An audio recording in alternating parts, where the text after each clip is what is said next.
তো ওয়েলকাম বন্ধুরা তোমাদের চ্যানেল ডে সাইশানে। তো দেখো আজকের এই ভিডিওতে আলোচনা করব মূলত ওয়েস্ট বেঙ্গল স্টেট ইউনিভার্সিটি আন্ডারে তোমরা যারা ফার্স্ট সেমিস্টারে পড়াশোনা করো, অর্থাৎ নতুন শিক্ষানীতি এনইপি সিস্টেমে তোমরা যারা পড়াশোনা করো তাদেরকে নিয়ে আলোচনা করব। অর্থাৎ আজকে আমরা ফিলোসফি অর্থাৎ দর্শন বিষয় নিয়ে আলোচনা করব। অর্থাৎ দর্শন থেকে যে যদি কোনো শর্ট কোশ্চেন আসে তাহলে কোন শর্ট কোশ্চেনগুলো পড়ে গেলে আমি সব থেকে বেশি কমন পাবো, সেরকমই একটা ভিডিও বা সেরকম একটা সাজেশন নিয়ে কিন্তু আজকে তোমাদের সামনে হাজির হয়েছি।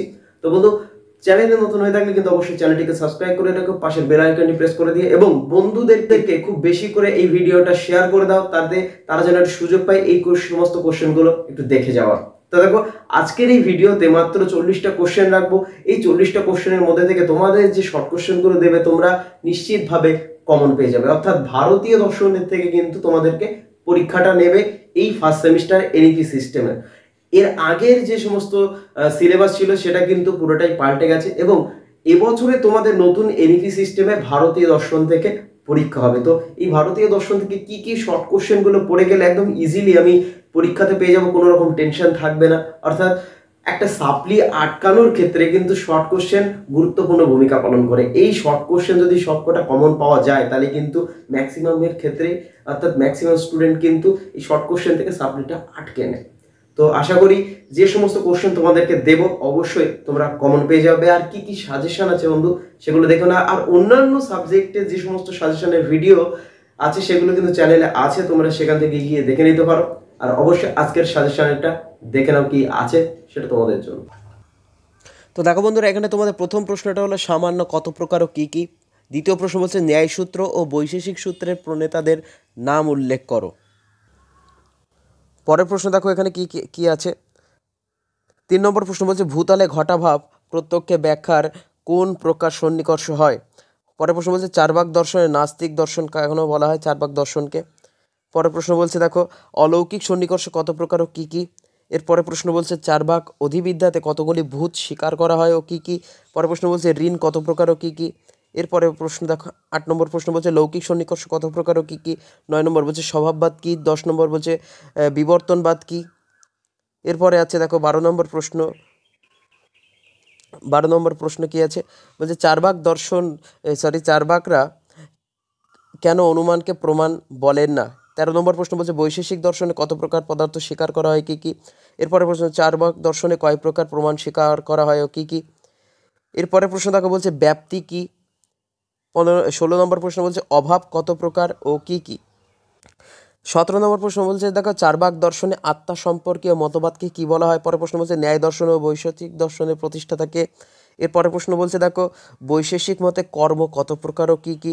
এরপর বলছে দেখো 20 নম্বর প্রশ্ন বলছে উদাহরণসহ 20 নম্বর প্রশ্ন বলছে উদাহরণসহ প্রমা ও প্রমাণের মধ্যে পার্থক্য কী। এরপর বলছে জুতসিদ্ধ ও অজুতসিদ্ধ পদার্থগুলি কী কী বা উদাহরণ দাও। পরের প্রশ্ন বলছে দেখো ভেদ কয় প্রকার ও কী কী। পরের প্রশ্ন সগুণ ব্রহ্ম ও নির্গুণ ব্রহ্মের মধ্যে পার্থক্য করো। 24 নম্বর প্রশ্ন বলছে দেখো শব্দ প্রমাণের বিরুদ্ধে চারবাকদের অভিযোগ লেখো।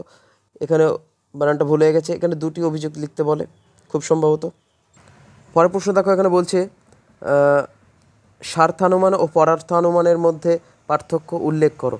এর পরের প্রশ্ন দেখো বলছে এখানে 26 নম্বর প্রশ্ন বলছে নিম্নলিখিত প্রত্যক্ষের কোন ধরনের সন্নিকর্ষ ঘটে। বলছে একটি রক্তবর্ণ ঘট।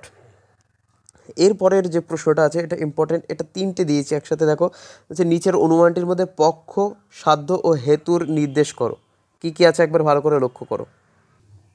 এরপরে এখানে প্রশ্নটা দেখো বলছে রাম দয়ালু ব্যক্তি যেহেতু তিনি রাজা। এর মধ্যে থেকে পক্ষ সাধ্য এবং হেতু খুঁজতে বলছে। অথবাতে থাকতে পারে শব্দ নিত্য কেননা এটি একটি গুণ, এটাও থাকতে পারে। এখান থেকেও পক্ষ সাধ্য হেতু খুঁজে বের করতে হবে। এর ছাড়াও থাকতে পারে বলছে পর্বতটি ধূমমান কারণ পর্বতটি বন্যমান। এখান থেকে পক্ষ সাধ্য ও হেতু খুঁজে বের করতে হবে। পরের প্রশ্ন তাকে বলছে যদৃচ্ছাবাদ কি। এর পরের প্রশ্ন বলছে নাস্তিক দর্শন ও আস্তিক দর্শনের মধ্যে পার্থক্য উল্লেখ করো উদাহরণসহ। এখানে বলে দিতে পারে, এখানে কোশ্চেন দুটো আলাদা দিতে পারে, যে সংজ্ঞাও দিতে পারে নাস্তিক দর্শন কাকে বলে উদাহরণ দাও, অথবা আস্তিক দর্শন কাকে বলে উদাহরণ দাও। পরের প্রশ্ন বলছে দেখো অদ্বৈত বেদান্ত মতে সত্তা কয় প্রকার ও কী কী। পরের প্রশ্ন বলছে মায়ার শক্তিগুলির নাম উল্লেখ করো। এরপরে বলছে দেখো বলছে শঙ্করের মতে ব্রহ্ম ও জীবের সম্বন্ধ কী। এরপরে প্রশ্ন বলছে পঞ্চঅবয়বী অনুমানের অবয়বগুলি কী কী। এখানে 5টা অবয়বের নাম, এখানে কিন্তু আবার স্থান উল্লেখ করে দিতে পারে যে প্রথম অবয়বটি কী, অথবা দ্বিতীয় অবয়বটি কী, অথবা তৃতীয় অবয়বটি কী, অথবা চতুর্থ অথবা পঞ্চম, এভাবেই কিন্তু বলে দিতে পারে যে পঞ্চ অবয়বটা কী। এরপরের প্রশ্ন দেখো, এখানে বলছে পরামর্শ কাকে বলে। এছাড়া বলছে ব্যাপ্যদেশ ও অব্যাপ্যদেশ পদটির অর্থ কী।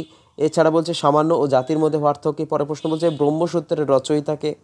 এরপরে দেখো আরও আছে, পরের প্রশ্ন বলছে দেখো ব্রহ্মসূত্রের রচয়িতাকে। এরপরে প্রশ্ন বলছে সংযোগ ও সমবায়ের মধ্যে পার্থক্য লেখো। এছাড়া বলছে অদ্বৈত বেদান্ত বা অদ্বৈতবাদে ব্রহ্মের কত প্রকার লক্ষণ স্বীকৃত হয়েছে, তাদের নাম উল্লেখ করো। আর লাস্ট প্রশ্ন এখানে দেখো আছে, শঙ্করের মতে জগৎ কোন অর্থে মিথ্যা, অথবা অদ্বৈত বেদান্ত মতে পারমার্থিক সত্তা কি। তো এগুলো পড়লে আশা করি তোমাদের পরীক্ষাতে সবগুলো তোমরা কমন পেয়ে যাবে। আর বন্ধুরা, চ্যানেলে নতুন হয়ে থাকলে কিন্তু অবশ্যই চ্যানেলটিকে সাবস্ক্রাইব করে রেখো। ভিডিওটা কিন্তু যত বেশি পরিমাণে পারা যায় বন্ধুদেরকে শেয়ার করে দাও, কারণ এটা হলো নতুন সিলেবাসের যেহেতু পরীক্ষা, তাদেরও দরকার এই সাজেশনটি।